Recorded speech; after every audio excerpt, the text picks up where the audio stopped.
Just checking that we are live, and we are. Good afternoon, good evening, good morning, wherever in the world that you are. I am calling you guys from the south of Western Australia. In fact, I've just done a massive 2,300 kilometre house move from right at the north in Broome down to the very south in a little town called Boddington.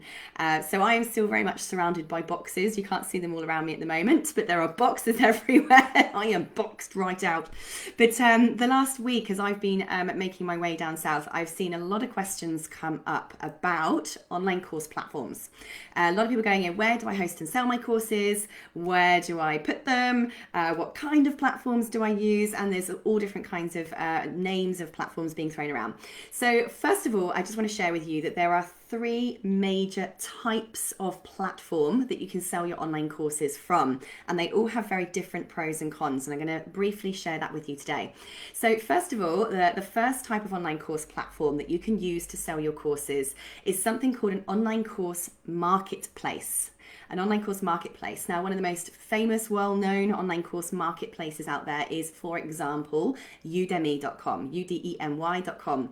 Now, like marketplaces are a bit like a supermarket. It's the best way for me to explain what a marketplace is. Think of like Amazon, but for online courses. Think of like a Walmart, but for online courses. Basically, somebody else, Udemy, Walmart, Amazon, own that platform. We don't, as the course creators, they do. But they have lots and lots of shoppers.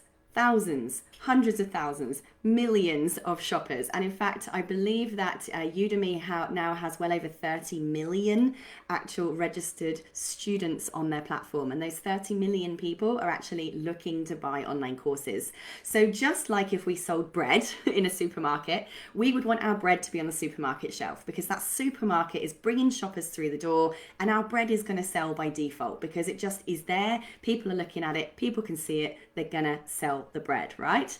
So this is why we would use a platform, a marketplace like Udemy. It has lots and lots of eyeballs. It has lots and lots of shoppers. It's a great place to get seen, found, and discovered. But there are some pros, some cons even, some cons to the pros of a marketplace.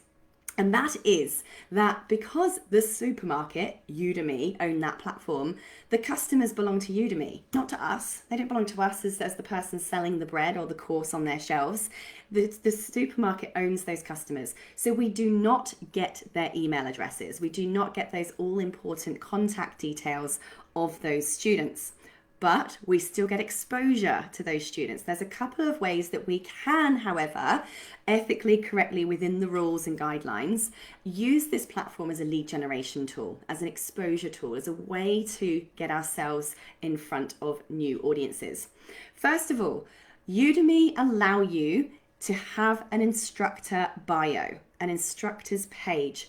And on that instructor's page on Udemy, at the moment, and the rules might change at the time of filming this today, you are allowed to have a link to your website and a link to some select social media channels, meaning that if your students want to come and follow you, they can go to your instructor bio and go and follow you from those clickable hyperlinks there. And of course, what you can do in your welcome video or in your final closing video of your Udemy course is you can actually, direct people and encourage them to go to your instructor bio. You can literally say, hello, my name is, welcome to this course. And if you would like to follow me on my social channels or check out my website, please click on my profile picture on the top left-hand side, and you will be able to see all of my links there. So you can literally say that in your video to encourage them to go to your bio and follow you. That is allowed. The other thing you can do is, at the moment, at the time of recording this, you're allowed to include extra or additional resources in your lectures or inside your lessons. So for instance, you can have a video lesson, and you might have in the text area of that lesson a link to, for instance, a blog post on your website. Now that at the moment is allowed. You're allowed to send people to free, openly accessible educational content on Udemy. So it cannot be anything that is email gated. It cannot be something that people have to type in their email address to receive. It has to be free, openly available educational content. At the moment, at the time of filming this, you are also allowed to mention, for instance, that you have a Facebook group, for example. So I do in one of my videos, in my welcome video, I say, hello, welcome to this course. We're going to cover X, Y, and Z. You may like to come over and join my Facebook group, Entrepreneur to Edupreneur. Now, those of you who have joined this group will remember that when you asked to join the group, it did actually ask you if you would like me to send you a free thing. You can choose optionally to put your email address in, and I will send you the free thing. Now, what's important here is, again, remember, if it's going in your Udemy course, it cannot be a requirement that their email address goes in for them to join the group.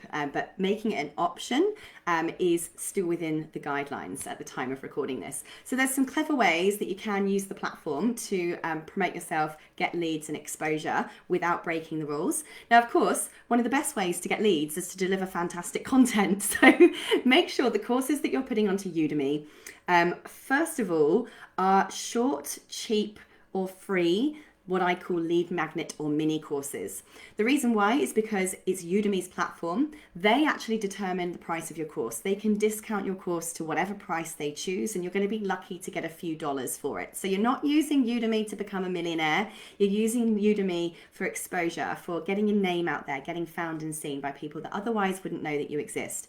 Now, if that free or cheap content is absolutely fantastic, people are actually going to go out of their way to look for you, find your other big courses, your big paid programs on your other platforms. And this is where the second type of online course platform comes in. The learning management system. This is the second type of online course platform. Marketplaces is one, learning management system is two.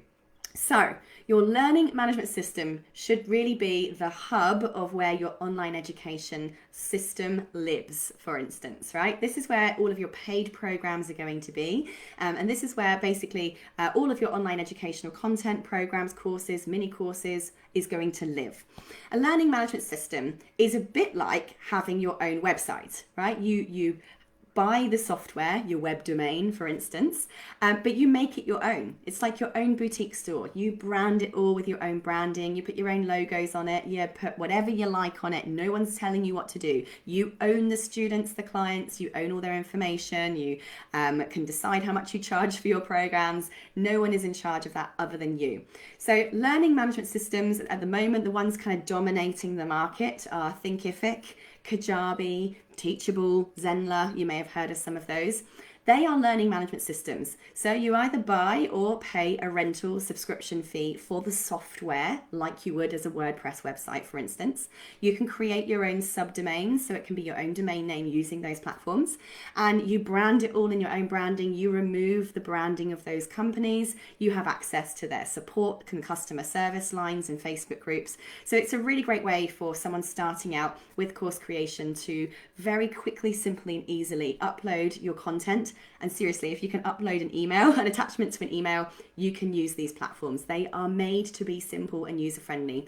With a few clicks of a few buttons, you literally can connect your payment gateways, your PayPal, your Stripe accounts, so you can get people's money, get paid, and you can very easily design beautiful landing pages, upsell pages if you want to get people to upsell. It's also where I host my academy, so you can create membership programs, membership academies on these platforms very, very easily. So this is where you're going to want your big paid courses.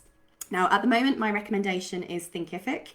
I just to disclose, I am an affiliate with them, but only because I've been recommending them, because I believe that they are one of the better platforms out there. I create courses for people for a living. I'm in all of the accounts all of the time. I have accounts personally with all of them, and I'm recommending it literally because I daily use all of them. So I can say that from a features point of view, an ease of use point of view, pricing point of view, customer service point of view, I give a thumbs up to that platform at the moment. Of course, that could change, but at the moment, that's who I'm recommending. If you want a free trial, go to sarahcordiner.com/Thinkific, and you can get yourself a free trial on the pro plan there. So you can go and check it out. Now, the third type of online course hosting platform is called a plugin. Okay, so those of you who never heard of a plugin is basically an app for your website. So a plugin, some of you may have heard, for instance, of LearnDash. That's an example of a well-known online course plugin. It's an app that you put on your website that allows you to create courses or host courses on your very own website. Now, very simple to use. They've got a lot easier over time. Remember, there's pros and cons to everything. So I'm going to give you just a couple of words of warning with a plugin. First of all, make sure you're techie. Make sure that you're quite comfortable and confident running your own tech, because unlike a learning management system, with a plugin, you're on your own. With a learning management system, you have access to customer support. So if something breaks, doesn't work, you're confused, there's going to be a support line that you can email and go, how do I do X, or something's broken? And that organization will help you with that free of charge. Whereas with a plugin, it's your website. You're going to have to find a developer to help you figure it out yourself. You're on your own, okay? The other thing with a plugin is where you're hosting your videos. If you upload your videos directly to your website, believe me, very quickly your website is going to slow down, if not crash completely, with the amount of data that you're uploading to your site. This happened to me back in 2014. I uploaded a heap of videos to my website plugin and it just exploded. It died. It crashed my entire website right at the time of a major promotion. Now, other people would say, right, well, you can counteract that by getting like a Vimeo account, uploading all of your videos to Vimeo as an example. And then you hyperlink or embed your Vimeo videos into the learning management app or plugin on your website. All well and good, but sometimes the cost of the hosting on Vimeo is the same as having access to a learning management system. And you basically would solve yourself a whole heap of problems if you just use the LMS. So basically, you can probably tell that I'm saying for the everyday course creator, a learning management system is probably the better way for you to go. But use Udemy for your free and cheap lead magnet courses to get exposure. Now, just to give you guys some idea as to how much exposure we're talking here, in this month of November 2020, at the time of recording this video, I have now had well over 8,500 students enroll in my Udemy courses. Over 8,500 students in less than 4 weeks. Right, that's amazing. No, I have not done paid ads, right? That is just literally, how big, how popular and how active the Udemy platform is. And I've had a lot of people, coming into the Facebook group here because I've mentioned it in my videos, saying they found out about it through Udemy. So, it does work. It really does. It's very, very cool. So look, there is a lot more information that I give on platforms, where to host them, how to set them up, demonstration videos inside my free course creation starter kit. You can get that at sarahcordiner.com/starter kit. There's over a heap of tutorial videos in there of how to create, design your own profitable online course, how to get it up and start selling it. And there's even a bonus module in there on how to actually do your launch and marketing as well. And it's completely free. So do go to sarahcordiner.com/starter kit to grab that free of charge. And if you have any more questions about how to create an online course, please pop them in the comments. I'll be very happy to help you. Otherwise, good luck. Remember, your course is not going to help anybody, and it's certainly not going to make you money if it stays locked in your head. So push yourself to be brave enough to get out there, to start sharing your knowledge and your message. You've got to get version 1 out there. So pop it out there, share it with the world. There is somebody out there, out of the 7+ billion people on planet Earth, I guarantee you, there is somebody out there that's desperately sat there waiting for you, your style, your way of explaining it, your personality, your character, to share what you know in your own way from your own viewpoint of the world. Please do it. It's helping nobody if it stays in there. Good luck. I'm cheering you on. I'll see you soon. Bye.